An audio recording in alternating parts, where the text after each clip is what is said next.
A misfire code is one of the most common reasons for a check engine light, and most people don't even know how they're triggered. I didn't even know how they're triggered until recently. And it all has to do with the crankshaft position sensor.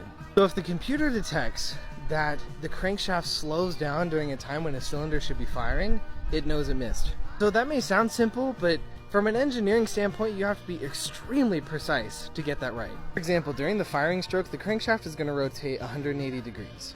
At idle, this thing's spinning around like 1,000 times a minute, roughly 16, 17 times a second. That means that half rotation is taking roughly 3/100ths of a second. The computer to know that it went too slow in 3/100ths of a second is nuts.